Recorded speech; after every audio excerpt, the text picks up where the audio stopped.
இன்றைக்கி நம்ம போளி பார்க்க போகிறோம். அதுக்கு கடலைப்பருப்பு ஒரு அரை டம்ளர் எடுத்து, அரை டம்ளர்லாம் ஒரு கப்பு எப்படி எடுத்துக்கிறீங்களோ எடுத்துக்கிறீங்க. ஒரு 4-5 விசில் வச்சு வேக வச்சு எடுத்துகிட்டு வந்துடுங்க. அதுக்கப்புறம் மைதா மாவு, கோதுமை மாவு ரெண்டுமே நான் அரை கப் எடுத்திருக்கேன்.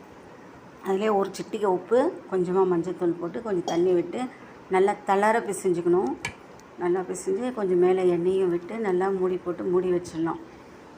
நல்லா ஊறட்டும். அதுக்கப்புறம் அந்த பருப்பு வெந்துடுச்சு.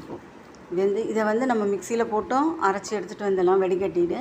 இல்லைன்னா நம்ம மசிச்சு விட்டுக்கலாம். அதுக்கப்புறம் வெல்லம், எவ்வளோ பருப்பு எடுத்துருக்கோமோ அதே அளவு வெல்லம், கொஞ்சமாக லைட்டாக தண்ணி ரொம்ப விட வேண்டாம் விட்டு இந்த பருப்பையும் போட்டு நல்லா மசிச்சு விட்டுக்கோங்க.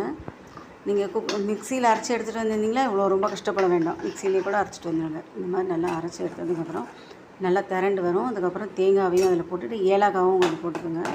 போட்டு நல்லா கெட்டியாக இந்த மாதிரி வந்துடும். அதுக்கப்புறமா அந்த மாவை எடுத்து